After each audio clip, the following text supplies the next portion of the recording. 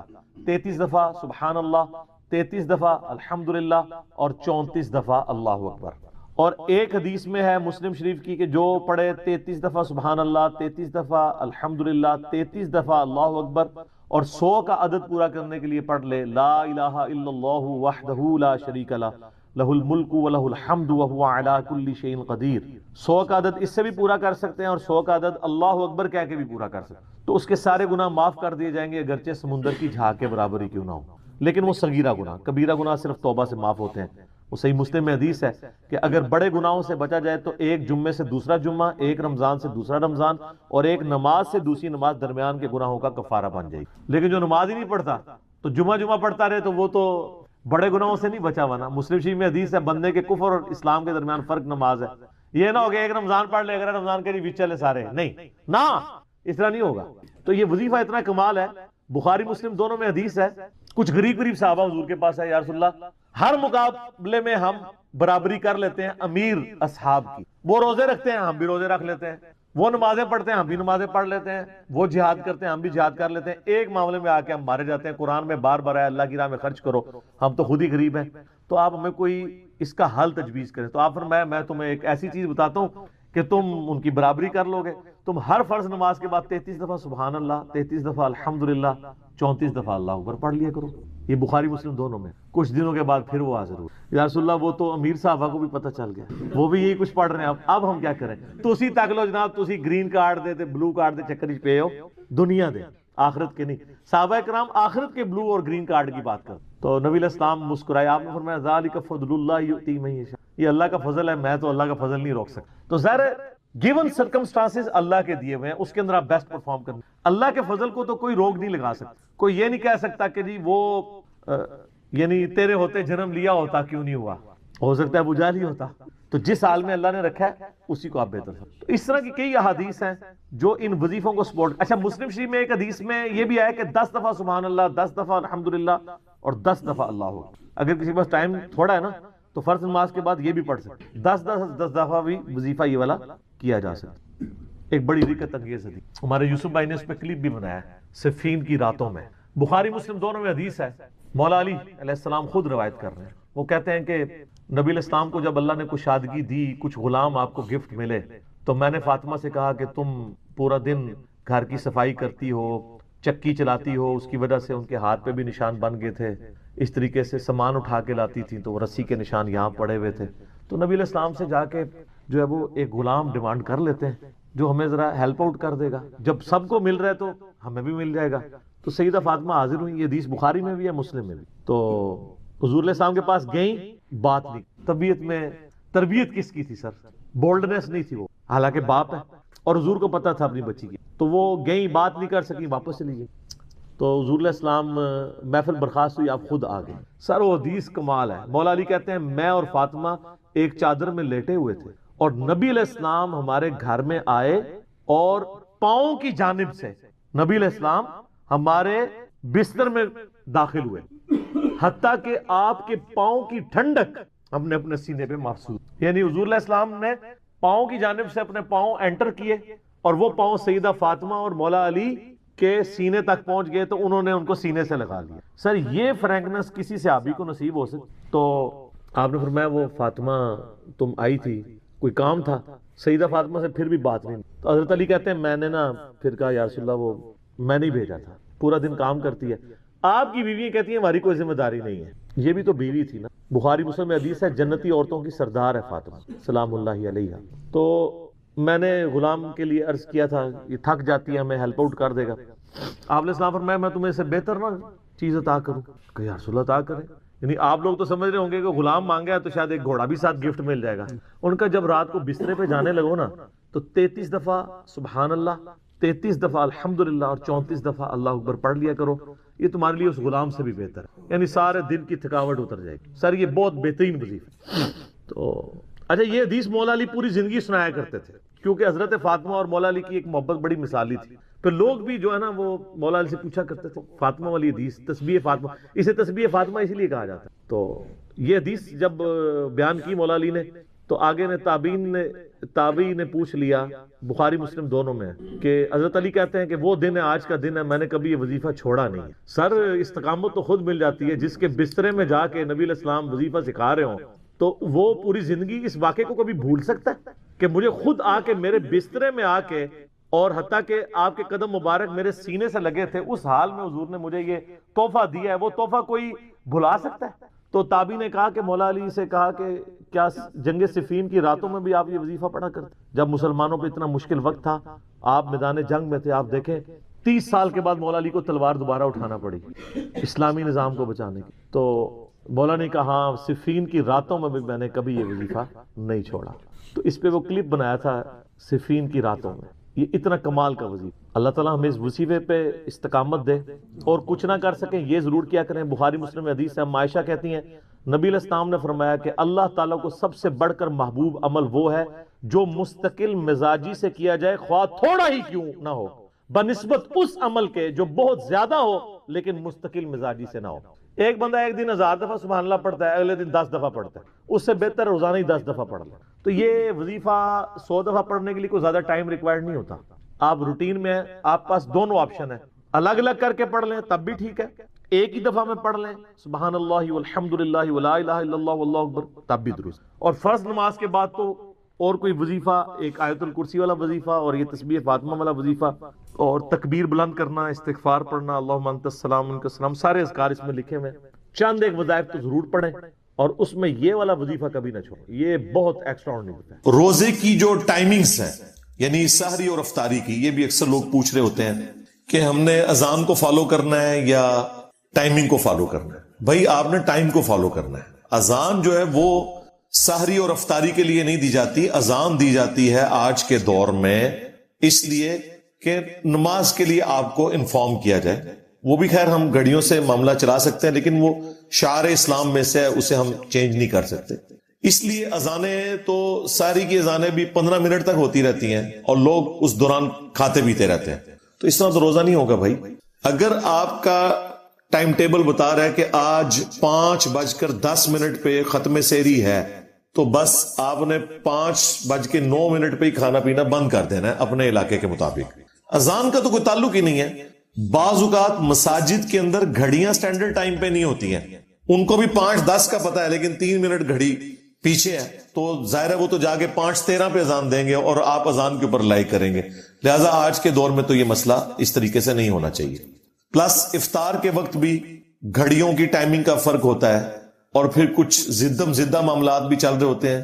ہم نے تو اپنے جیلم شہر میں دیکھا ہے کہ بالکل صحیح ٹائم پہ اذان دے رہے ہوتے ہیں اہل حدیث، جیسے ہی رمضان شروع ہوتا ہے 5 منٹ پہلے اذان دینا شروع کر دیتے ہیں، جی بھائی جلدی افطار کرنا ہے۔ بھائی وقت سے پہلے تو افطار نہیں کرنا۔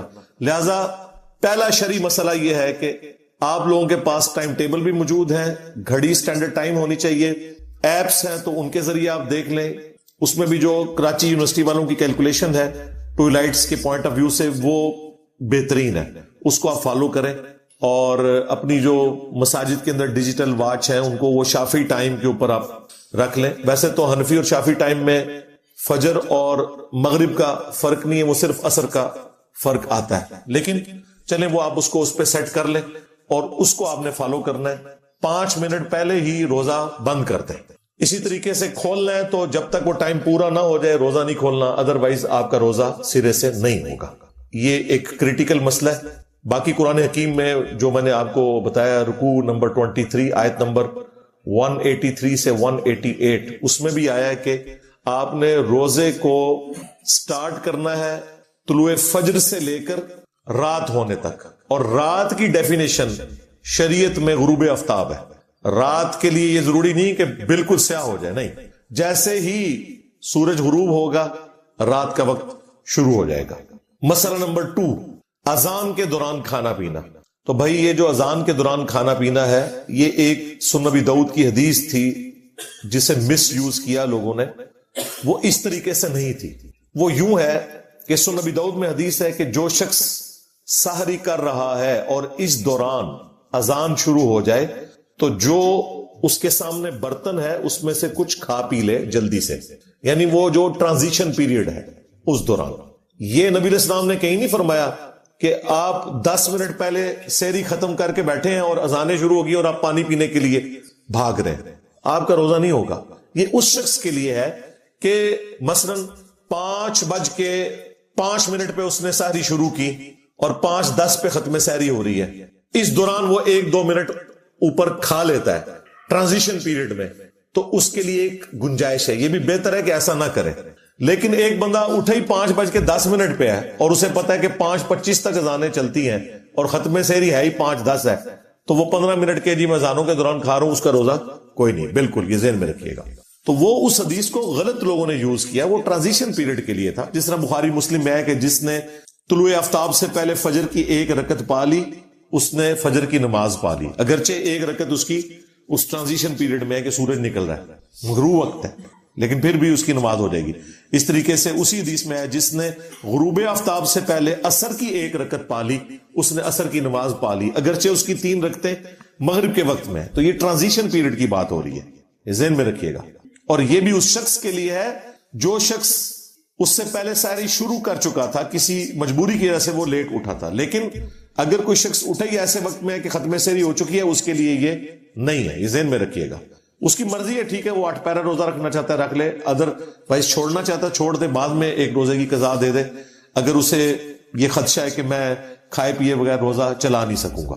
بخاری مسلم میں حدیث ہے کہ جب حضرت بلال اذان دیں تو تم کھانا پینا ترک نہ کرو, کیونکہ وہ لوگوں کو اٹھانے کے لیے اذان دیتے ہیں, اور جب عبداللہ ابن ام مکتوم اذان دیں تو تم فوراً کھانا پینا ترک کر دو, کیونکہ وہ ایک نابینا شخص ہے, جب تک انہیں کوئی یہ نہ بتائے کہ طلوع فجر ہو چکی ہے, یعنی ختم سحری کا وقت ہو گیا ہے, اس وقت تک وہ اذان نہیں دیتے. تو جیسے ہی وہ اذان دیں فوراً کھانا پینا چھوڑ دو. اس زمانے میں اذان کے ذریعے بتایا جاتا تھا کہ ختم سحری ہو چکی ہے, تو ظاہر ہے کہ وہ اتنا ایکوریٹ تو نہیں ہوتا ہوگا جتنا آج کل ہے. آج کل تو ہم سیکنڈز تک بتا سکتے ہیں, لہذا ان کے اوپر تو وہ والی گرفت اس انداز میں نہیں ہو سکتی. لیکن آج ہمیں پوری کی پوری کیلکولیشنز پتہ ہے, لیٹ لانگ کے ذریعے عام سافٹ ویئرز کے اندر بھی 1.5-2 لاکھ شہروں کے نمازوں کے ٹائم اور سحری اور افطاری کے ٹائم لکھے ہوتے ہیں. ظاہر ہے وہ نمازوں والی ٹائم ہے نا, فجر کا وقت جب داخل ہوتا ہے وہ ختم سحری ہے, اور جب مغرب کا وقت شروع ہوتا ہے وہ غروب آفتاب ہے, وہاں پہ آپ نے روزہ کھولنا ہے. لہذا آج کے دور میں تو ایز سچ یہ کوئی مسئلہ نہیں رہا. مسئلہ نمبر 3, اگر کوئی شخص غلطی سے مغرب سے پہلے روزہ کھول لے تو اس کا روزہ باطل ہو جائے گا, بعد میں 1 روزے کی وہ قضا دے گا. صحیح بخاری میں آتا ہے کہ نبی الاسلام کے زمانے میں کافی گہرے بادل آگے مغرب میں, تو اس وقت تو گھڑیوں والا سلسلہ ہی نہیں تھا. تو اسما بنت ابی بکر کہتی ہیں کہ ہم نے روزہ کھول لیا اور بعد میں سورج نکل آیا. اس زمانے میں علم غیب نہیں تھا ہوتا اصل میں.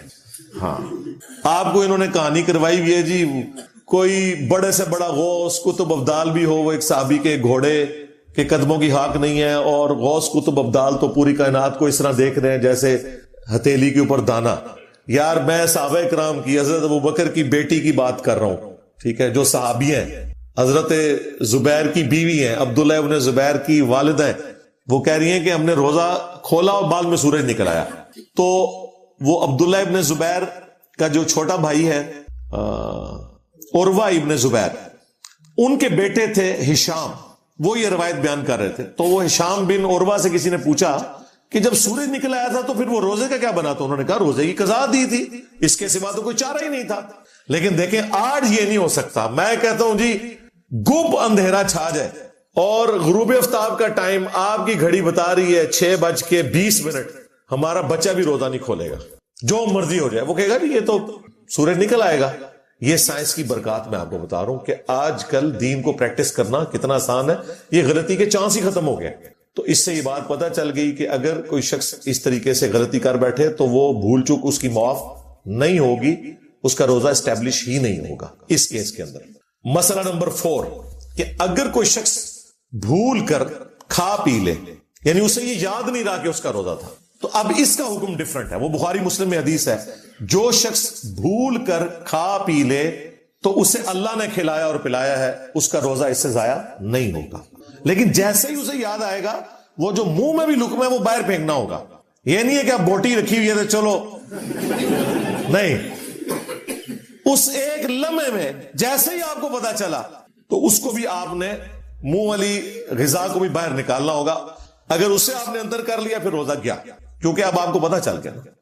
اسی طریقے سے اسی میں امپلائڈ ہے, اگر کوئی میاں بیوی کا تعلق اس اعتبار سے قائم ہو گیا, ویسے تو یہ بہت دور کی بات ہے, لیکن چونکہ ہمیں سوال پوچھا جاتا ہے, ہماری مجبوری ہے کہ ہم بتائیں کہ وہ بھی پھر روزہ اس کا اس اعتبار سے باطل نہیں ہوگا اگر بھول کر کوئی ایسا معاملہ ہوا.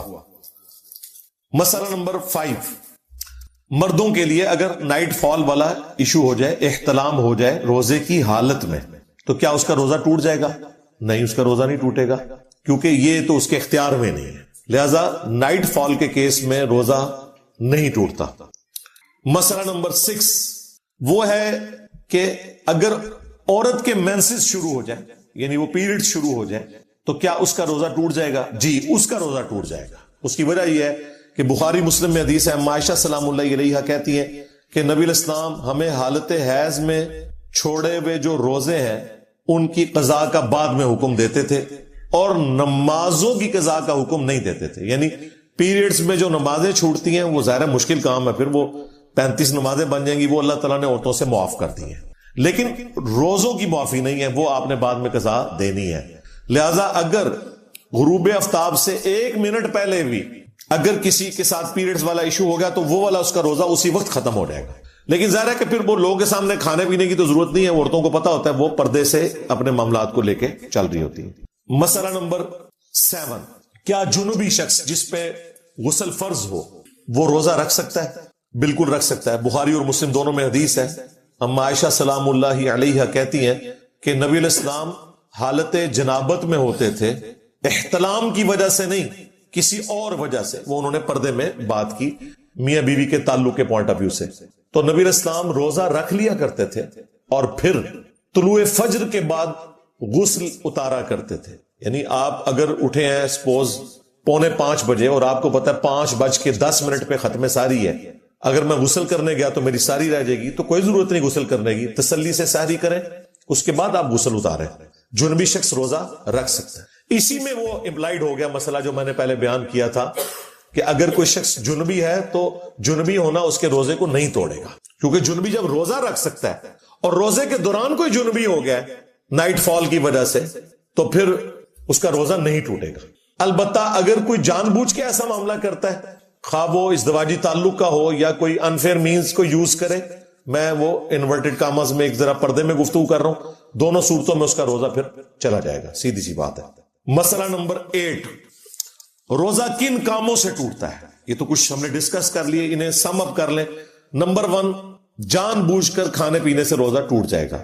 نمبر 2, جان بوجھ کر میاں بیوی کا تعلق قائم کرنا, وہ روزہ توڑ دے گا. اور نمبر 3, وہ اسپیسیفکلی عورتوں کے لیے ہے کہ جب ان کے پیریڈ شروع ہوں گے آٹومیٹکلی ان کا وہ روزہ ٹوٹ جائے گا, لیکن وہ روزہ بعد میں قضا کریں گے, یہ وہ گناہ والے زمرے میں نہیں آئے گا. اور نمبر 4, اگر کوئی شخص غلط طریقے سے, یعنی مردوں کے لیے میں بات کر رہا ہوں, مسٹربیشن والا ایشو کرتے ہیں تو ان کا روزہ بھی ٹوٹ جائے گا. مسئلہ نمبر 9, اگر کوئی روزہ توڑ ہی بیٹھے تو اس کا پھر کفارہ کیا ہوگا؟ تو وہ بخاری اور مسلم میں رپورٹ ہوا ہے کہ اگر کوئی شخص میاں بیوی کے ازدواجی تعلق کی وجہ سے روزہ توڑ بیٹھا ہے تو اس کا تو بڑا سخت کفارہ ہے. ایک غلام کو آزاد کرے گا, جو آج کل آبسلیٹ ہو چکے ہیں, اب تو غلام نہیں ملتے. ادروائز 60 روزے رکھے گا. 60 روزے نہیں رکھ سکتا اور وہ بھی مسلسل رکھنے, تو 60 مساکین کو کھانا کھلائے گا. اور ظاہر ہے یہ اس کے لیے جو بیچارہ افورڈ کر سکتا ہے, جو نہیں کر سکتا صرف توبہ کر لے کافی ہے. تو یہ کفارہ, اس کے اوپر امام بخاری نے باب باندھا ہے کہ اگر میاں بیوی کے تعلق کی وجہ سے روزہ ٹوٹے تو اس کا یہ کفارہ ہے. بیسیکلی امام بخاری نے حنفیوں کا رد کیا. حنفی ہر مسئلے میں جس میں آپ روزے کو توڑ دیں گے وہ یہی کفارہ بتاتے ہیں. یعنی اگر کوئی جان بوجھ کے کھا پی لے نا تو کہتے ہیں وہ بھی 60 روزے رکھے گا, جبکہ یہ کفارہ صرف اس معاملے میں تھا. اور میرا موقف بھی امام بخاری کے ساتھ ہے. کھا پی کر روزہ توڑنا اور اس طریقے سے توڑنا زمین و آسمان کا فرق ہے, اس میں پلنٹی واقعی ہونی چاہیے. اس میں تو چلے کوئی کسی کے ساتھ کوئی ایسا مسئلہ ہو سکتا ہے, کوئی مجبوری ہو گئی, کسی کے اوپر کمزوری طاری ہوگی, اسے روزہ توڑنا پڑ گیا, اور مجبوری میں تو خیر ویسے بھی الاؤ ہے, اس کی سزا وہ نہیں ہوگی. جان بوجھ کر کوئی کھا پی لے تو اس کے بارے میں قرآن و سنت خاموش ہے کہ وہ کفارہ کیا ادا کرے گا. البتہ المصنف ابن ابی شیبہ میں سعید ابن جبیر تابعی اور سعید ابن مسیب تابعی کے اقوال ملتے ہیں کہ اگر کوئی شخص جان بوجھ کر کھا پی کر روزہ توڑ لے تو وہ توبہ کرے گا اور تھوڑا بہت اللہ کی راہ میں صدقہ اور خیرات کر دے جو اس کی توفیق ہے، اور اس کے بعد بدلے میں ایک روزہ رکھ لے، اسے وہ 60 روزوں والا جو پلنٹی والا معاملہ ہے اسے وہ نہیں کرنا پڑے گا، اس کا یہ معاملہ ریزالو ہو جائے گا۔ اور یہ مسئلہ نمبر 10 تھا جو میں نے بیان کر دیا، چونکہ یہ آپس میں جڑے ہوئے تھے کہ کھا پی کر روزہ توڑنے کا کفارہ ڈیفرنٹ ہے اور ازدواجی تعلق والا کفارہ ڈیفرنٹ ہے، اور اس میں اب اجتہادی مسئلہ ہو جائے گا کہ اگر کسی نے ماسٹربیشن کے ذریعے روزہ توڑا ہے تو اس کے اوپر 60 روزوں والا تو حکم لگانا ایک بہت ایکسٹریم ہے، اس کے لیے بھی صرف توبہ اور ایک روزے کا کفارہ بعد میں ادا کرنا ہوگا۔ مسئلہ نمبر 11، روزے کی قضا کب تک کر سکتے ہیں، یعنی اگلا رمضان آنے سے پہلے کب کرنی ہے؟ تو اس کے بارے میں بخاری اور مسلم دونوں میں حدیث ہے۔ عائشہ سلام اللہ علیہا کہتی ہیں کہ میں اپنے جو پیریڈز کے روزے چھوٹ جاتے تھے رمضان کے، میں ان کی قضا شعبان کے مہینے میں دیا کرتی تھی، جو اگلا شعبان آنے والا ہے، یعنی اگلے رمضان سے پہلے جو شعبان کا مہینہ تھا اس میں عائشہ کہتی ہیں کہ میں قضا دیا کرتی تھی، اور اس کی ریزن یہ تھی، انہوں نے خود بیان کر دی، نبی علیہ السلام کی مشغولیت کی وجہ سے، چونکہ بخاری مسلم میں ہے کہ کوئی عورت نفلی روزہ بھی اپنے خاوند کی اجازت کے بغیر نہیں رکھ سکتی، چونکہ نبی علیہ السلام بخاری مسلم میں رپورٹ ہوا ہے کہ شعبان کا پورا مہینہ روزہ رکھا کرتے تھے۔ تو عائشہ کہتی ہیں مجھے پتا ہوتا تھا کہ حضور روزے سے ہیں تو مجھے آپ سے اجازت کی بھی ضرورت نہیں ہے، تو میں اپنے ان 7 روزے جو بنتے تھے یا جو بھی بنتے تھے ان کی قضا دے لیا کرتی تھی۔ اس سے یہ پتا چل گیا کہ پورے سال میں کسی بھی وقت آپ روزوں کی قضا کر سکتے ہیں۔ بعض لوگ شوال کے 6 روزوں کے اندر ڈبل نیت کر لیتے ہیں، اس طرح نہیں ہوگا بھائی، ہاں یہ ہو ہی نہیں سکتا کہ آپ نے نوٹوں کے کیس میں، مال کے کیس میں تو یہ نہیں کرتے کہ ڈبل نیت کر لیں، تو وہ نفلی روزے الگ سے رکھنے ہوں گے، یہ قضا روزے الگ سے۔ تو پورے سال میں کسی بھی وقت آپ روزے قضا کر سکتے ہیں، اور اس میں آپ کے اوپر کوئی قدغن نہیں ہے کہ گرمیوں میں روزے چھوٹے ہیں تو سردیوں میں کیوں قضا دے رہے ہیں، آپ کی مرضی دے سکتے ہیں، اس کے اوپر اللہ تعالیٰ نے کوئی گرفت نہیں رکھی۔ اسی میں ایک اور مسئلہ اس کے ساتھ جو جڑا ہوا ہے وہ یہ ہے کہ اگر کوئی شخص اگلا رمضان آ گیا اور رمضان شریف کے روزوں کی قضا نہیں دی تو اب وہ کیا کرے؟ اس میں قرآن و سنت خاموش ہے۔ البتہ سنن کبریٰ البیہقی میں حضرت ابو ہریرہ کا فتویٰ ہے کہ اگر اگلا رمضان بھی آ گیا تو اب اگر کوئی شخص پچھلے رمضان کے روزوں کی قضا اس رمضان کے گزرنے کے بعد کرے گا تو وہ پھر ڈبل کام کرے گا، روزے کی قضا بھی اور ہر اس روزے کے بدلے فدیہ بھی دے گا، جو قرآن میں ہے مسکین کو ایک وقت کا کھانا کھلانا یا اس کے ایکویلنٹ رقم دے دینا، وہ بھی دے گا۔ اب اسے اس کا فدیہ بھی دینا ہوگا اور قضا بھی کرنی ہوگی۔ مسئلہ نمبر 12، فدیہ کتنا ہے؟ وہ قرآن میں آیا کہ ایک مسکین کو ایک وقت کا کھانا کھلانا۔ حنفی ویسے کہتے ہیں 2 وقت کا کھانا، قرآن میں صرف آیا ہے کہ مسکین کو کھانا کھلانا ہے، وقت ذکر نہیں ہوا، تو اس میں امپلائڈ ہے کہ ایک وقت کا ہی کھانا ہے، اور اس مسکین کا خود روزہ دار ہونا کوئی ضروری نہیں ہے، نہ اس کا خود کوئی نمازی ہونا ضروری ہے، کسی بھی مسکین کو آپ کھانا کھلا دیں، آپ نے اللہ کے لیے کھلایا وہ ہو جائے گا۔ اور یہ بھی آپ کر سکتے ہیں کہ ایک سے زیادہ روزے ہیں تو مختلف مساکین کو جمع کر کے کھانا کھلا دیں یا روزانہ کے اعتبار سے، لیکن قرآن میں آیا کہ آپ نے وہ کھانا جو آپ خود اوسطاً استعمال کرتے ہیں نا، وہ والا کھانا آپ نے کھلانا ہے۔ وہ آپ کھانا بھی کھلا سکتے ہیں، ہنڈیا میں سے ایک بندے کا سالن شام کے وقت اور ساتھ 2 روٹیاں جو بھی مانگنے والا آئے اس کو دے دیا تو وہ ہو گیا، کسی غریب کے گھر بھجوا دیا، یا اس کے ایکویلنٹ آپ کوئی رقم بھی بھجوا سکتے ہیں، وہ آپ کو اللہ تعالیٰ نے اس حوالے سے آسانی دی ہوئی ہے۔ بخاری میں تو آتا ہے کہ انس بن مالک جب بوڑھے ہو گئے تھے نا تو وہ روزے نہیں رکھ سکتے تھے، 100+ ان کی ایج ہو گئی تھی، تو وہ مساکین کو اپنے گھر بلا کر گوشت کے ساتھ کھانا کھلایا کرتے تھے، یعنی اعلیٰ درجے کا کھانا کھلاتے تھے کہ میں اللہ کی راہ میں خیرات کر رہا ہوں، اس لیے اعلیٰ درجے کا کھانا میں دوں گا۔ اور پھر وہ آیت پڑھتے تھے قرآن حکیم کی سورۃ البقرہ کی کہ وہ لوگ جو مشکل سے روزہ رکھنے کے اوپر قادر ہیں تو وہ فدیہ دے سکتے ہیں مساکین کو۔